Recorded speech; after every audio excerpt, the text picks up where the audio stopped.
Sa tingin ko, may wife na unfaithful. Unang-una,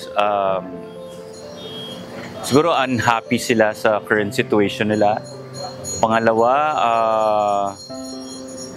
malaking importansya yung kinalakihan, yung kung ano yung kinalakihan nila, nakikita nila habang lumalaki sila, yung surroundings. So, tsaka, ano pa ba? Pero mostly yun lang. Yung situation nila nung kung paano sila lumaki, yung mga nakikita nila habang lumalaki sila, tsaka unhappiness yun. Yung kakasabi ko lang kanina, yung kung paano yung upbringing, kung paano yung ano yung nakikita mo habang lumalaki ka, yung mga natututunan mo, yung mga na-observe mo habang lumalaki ka, malaking factor yon dun sa kung ano yung attitude mo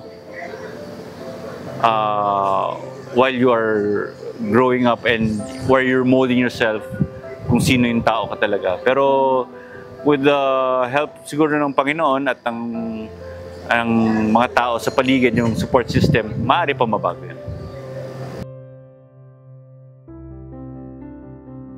Ang gagawin ko pag nagtaksil sa akin, una-una, siyempre, wag naman sana mangyari sa akin yun. Pero kung mangyari man ng mga ganung bagay, although itong mga ganito is na-experience na rin naman namin nung kami kabataan namin, nung bata ako. Siguro, nakita ko rin sa mami ko na natuto siya magpatawad. So, ganoon, magpapatawad at kakausapin kung paano, ano bang naging problema, anong pwedeng solusyon ng pwedeng magawa, at ipagdasal na lang yung mga bagay-bagay at maging extra, na lang, yung careful na lang dun sa relationship.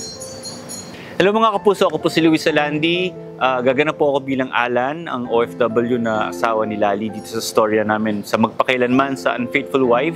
Huwag niyo pong kalilimutan panoorin.